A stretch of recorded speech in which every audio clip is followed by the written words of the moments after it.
যা হয় তার হেড হলো যেমন ওনাকে প্রদান করে আমরা একটা কমিটি করেছি ওনাকে দিয়ে, তার সঙ্গে এডিসি রেভিনিউ আছে, তার সঙ্গে এলজিটি আছে, পানি উন্নয়ন বোর্ড আছে, প্রাথমিক গণস্বাস্থ্য আছে, তারপরে কারা কারা জন্য আছে। একটা বড় কমিটি করে দিচ্ছে, আমাদের ইউনো সাহেবরা আছেন।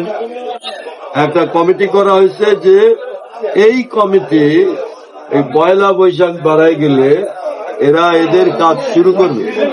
সেই কাজটা হচ্ছে এই চরের যে সমস্ত সমস্যা আছে, এই যে খাজনা বন্দর থেকে শুরু করে আর যা যা সমস্যা আছে, রাস্তাঘাট, অবকাঠামো, বিদ্যুৎ, কি নাগরিক সুযোগ সুবিধা যা আছে, এইগুলো যাতে চর অঞ্চলে হয়, এইগুলা ওনারা একটা কমিটি করে দিচ্ছি। এই কমিটিটা আপনাদের উন্নয়নের জন্য কাজ করবে। এটা কিন্তু খুব গুরুত্বপূর্ণ কাজ। কেমন? সেই জন্য এই প্রোগ্রামটা যদি ভালোভাবে করেন তাহলে এই চর অঞ্চলের উন্নতিটা ঠিক মতো হবে।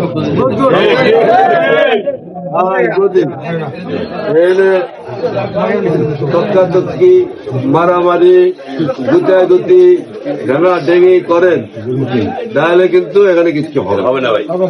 আমাদের একটু শান্ত হইতে হবে, স্থির হইতে হবে।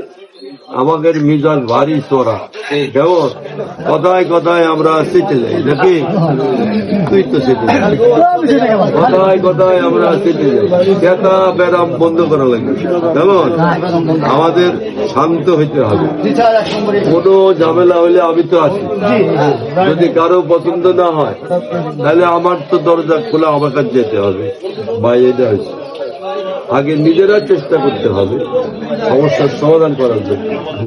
কাম শুরু গেলেই যে আমার কাছে চলে যাওয়া তাকে আরেকটু নিজেরা সমাধান করতে হবে। সবারই তো বয়সী, আমরা কেন এত অস্থির হব? কেমন? সেই জন্যে এটা সবার ঠান্ডা মাথায় এটা আমরা করব, সুন্দর করে করব। কেন করব? যাতে এখানে সরকার মনোযোগ দেয় নাকি এই চর অঞ্চলের উন্নতি হয়।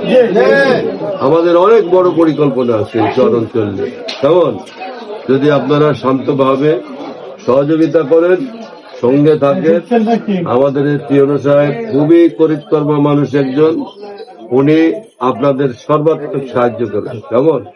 আমাদের নেতৃবৃন্দ আছে, তারাও সাহায্য করেন।